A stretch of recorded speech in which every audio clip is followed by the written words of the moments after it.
How do we get the screen bigger there, Mike? All right, it's fine. You got to cut that off. All right, it's fine. You got to cut that off. There we go. All right, Coach, let's start with questions. We'll go to Jed May and Anthony Dasher. Hey, Coach. You mentioned last week that the week of practice last week was to get better for this tournament. You've had several days this week to do the same. Just where's your team at right now? How have they gotten better, I guess, since the end of the regular season? Well, I think they've gotten better. I think we were definitely dejected after the Alabama game, and it took us a little bit of time to get through that. But we've really worked to prepare and improve and broken it up pretty well. And went a little bit longer on Monday, much shorter on Tuesday. And then we're in our normal on the road tournament type mindset right now with smaller meetings, walkthroughs in the hotel. We'll go to the Bridgestone Arena today in a little while to have a short practice there. And then tomorrow we'll be here. Hey, Coach, I just wanted to ask you this time of the significance of having to. Hold on. Can you hold on 1 second, Anthony? Yeah. Hold on. This is glitched. Hold on. Let me take this off video. Yeah. This is off.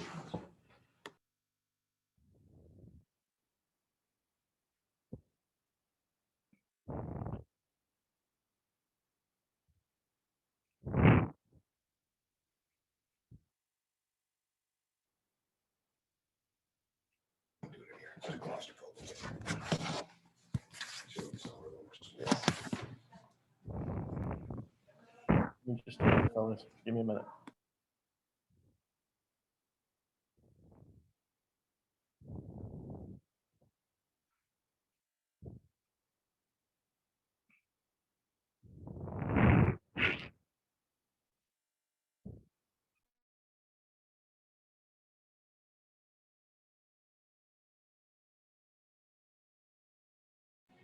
Dash, can you talk to me a little bit? Just see how it looks. Yeah, testing. How does this sound, Mike? I hear y'all fine. Yeah, I think we're better now. Talk a little more, Dash. All right, testing. Let's see how this thing is going to sound as I talk like this in my deep Southern accent. Let's try again. There we go. All righty. All Go set. ahead. I'm No, sorry. okay. No, Coach, I was going to ask you about, this time Missouri's going to have Jeremiah Tillman back and just the significance of that and the impact that's going to have on this game. Oh, it'll have a tremendous impact. I mean, he's as difficult to match up as there is in the entire league, bar none, because of his size, his mobility, his strength. And I'm sure, as I'm standing here, they're going to try to establish him right away inside of this game with his post presence. And so we've got to be up for that challenge. And we prepared hard for him last time, a few weeks ago, obviously, and he wasn't there. But we're going to have to do a great job. We cannot let him control the post with easy catches and easy moves to the rim. And now, obviously, we don't have anyone that can match up size-wise or leverage-wise when it comes to what he is with that strength and size. But that doesn't mean that we can't do a great job of ball pressure and making things challenging. We're going to have to. Let's go to Augusta and then Mark. Hey, Coach, with the difficult stretch y'all face throughout February and into March, playing so many competitive games back to back to back, I want to know what lessons can you take from that consistent competition into the tournament this week?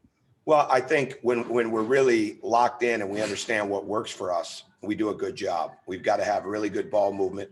We've got to be ready to shoot. The ball's got to get from side to side. We want to get out on our break.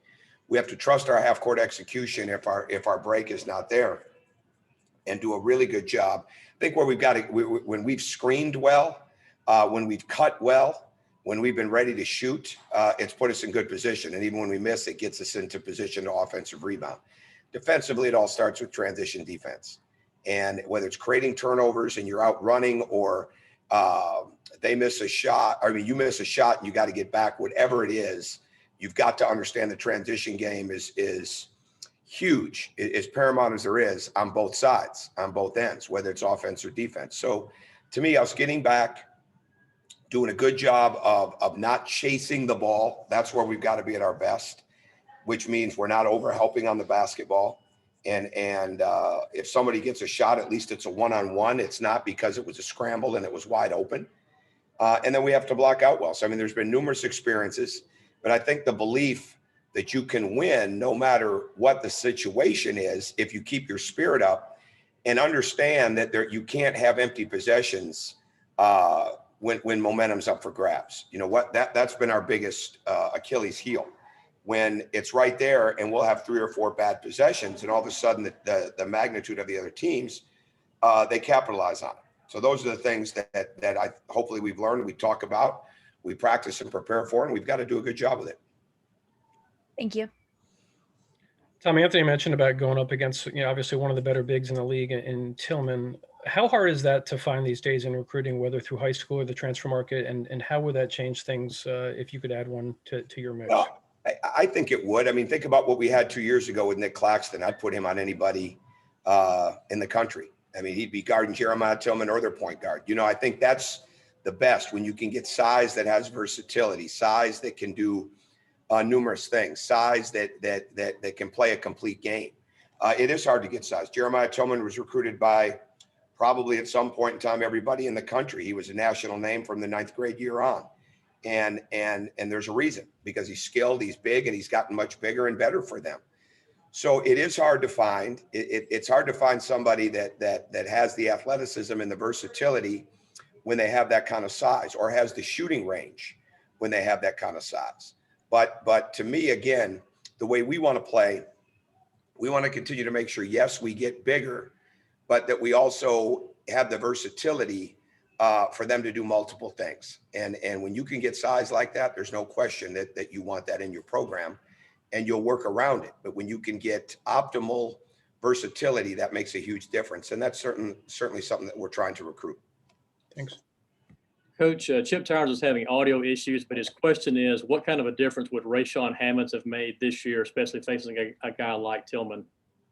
Well, I think he also asked that what it could be, because I got the text from him about what would it be like having Rayshawn and Anthony. And there's no question that I think about that from time to time. I think about what it'd be like if Nick Claxton was a senior, though we'd have never, his rate of development, he left when it was the best time. We'd have never got past his junior year, even if he would have come back with what he's capable of and what he's going to do in the NBA. There's no doubt it would be different. There's no doubt that size-wise it would be different, but we don't have that. So the bottom line is you've got to scheme and plan the best way that you can to overcome it. And we've had to deal with bigs all year. The only kid that's played in the game with Jeremiah Tillman on our team is Ty Fagan, because Jeremiah played the first year. I don't even believe he played last year when we played in Columbia.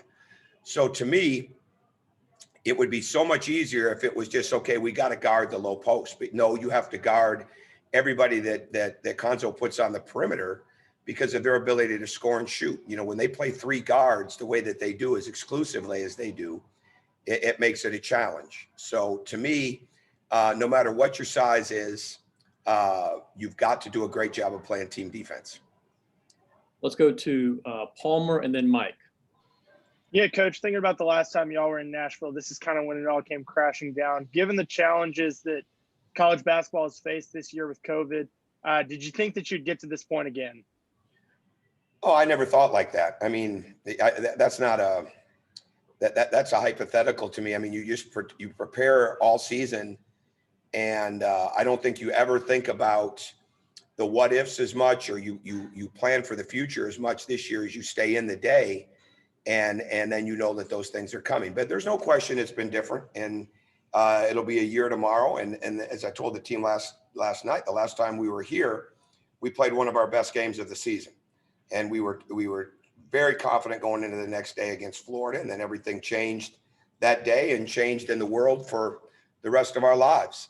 But I think the most important thing you can do every day is stay in that moment. Certainly you have a vision for the future, a plan for the future, but the moment you get too far ahead of it in this past year is the moment you're going to be behind. So I would say that we're very fortunate. Everybody that's in a conference tournament right now, just like everybody that played college football or went to a bowl game, or everybody that's playing college baseball or volleyball or ladies basketball, we're all very, very fortunate. And I think it's important that you never lose sight of that And I think as leaders, it's very important that we remind them of that, because when you have something that ends as abruptly as it did a year ago, it shakes you, and you can never take this for granted. And that's why you have to be appreciative of what you get. Coach, I want to ask you about Tumani Kamara, just from a couple things, and maybe I wasn't diligent enough asking you about his recruiting before, but where did you find him? One, and two, I noticed the All-SEC defensive team came out. He wasn't on that. He wasn't second team, but he sure seems like a capable guy. Could you talk about how you found Tumani and just his performance and what he's meant this year? Sure. First off, let me say I nominated him for both. And when our nominations go out, I mean, I definitely nominated him for All SEC, and I definitely nominated him for the All Defensive Team. And I think he's deserving. I frankly think he's deserving of both. We saw him in AU. Joe Scott really was the one that felt the strongest about him. And we were actually recruiting somebody else on his team at the time, but he kept growing on us in the way that he played and the versatility, and he just fit so much with the upside that we're trying to bring into the program. And Joe was the one that kept saying, I think there's really something there. And then the more you dive in and you get to know him, you get to know his high school coach, you get to know his guardian, David Putter, you get to know his background, and then you get to see him work out in his open gyms or something like that, and spend time around him like it's a no-brainer. He became a huge priority. And we never flinched, knowing that I don't know if other SECs were recruiting him. I know he visited Dayton. I know he visited Kansas State. I don't remember who else he visited. And we'd go to the gym, and I just felt great about it. I didn't care if there were 100 schools in there or one school in there. We felt great about it because we saw the upside in him, and the upside was not just his ability, but the upside was him as a person and what he was capable of. And then you get with him and you see the work ethic that he has, and it makes it that much more believable and achievable that he's going to have tremendous success in his life. And I think he is, I think he's been fantastic. And with that being said, I don't know if anybody's going to ask, but I want to comment on Severe and KD making those teams. I'm very proud of both of them. Severe has had a fantastic year. Certainly he's not the only one that I thought deserved recognition on a team, but I'm certainly glad that he did, because he's so deserving.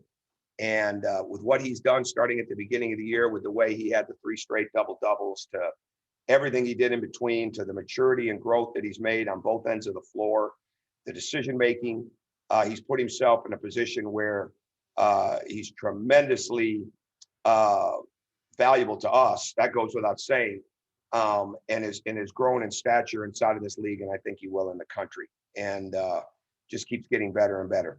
For KD, to me, KD, what he did in the first semester, even if he would have never gotten eligible this year, would have showed me a lot of signs of what KD is capable of, I should say, with what he did academically with getting the 3.25, because he didn't have basketball outside of practice, didn't know if he'd be eligible, but he just worked like crazy to make himself a better student. And there were a lot of people that helped him, when it comes to the academic part of really pushing him, driving him, keeping him centered and focused on our staff. I would go with Brian Fish and Jake Thielen in a big way with what they were doing. And then I would certainly go with everything that we had over and academics with Magdi and Whitney Burton, with keeping a complete plan for him every day. Chad Dollar did a great job with that. And then when he got eligible, he just made our team different. And he really did. He's highly competitive. He does a lot of things really well, and he's going to continue to get better and better. And for him to get that recognition, I think, especially having to shorten season, was impressive. Coach, that's a perfect way for us to end. Thanks for your time, and good luck tomorrow. Sure. Thank you, guys. Thank you.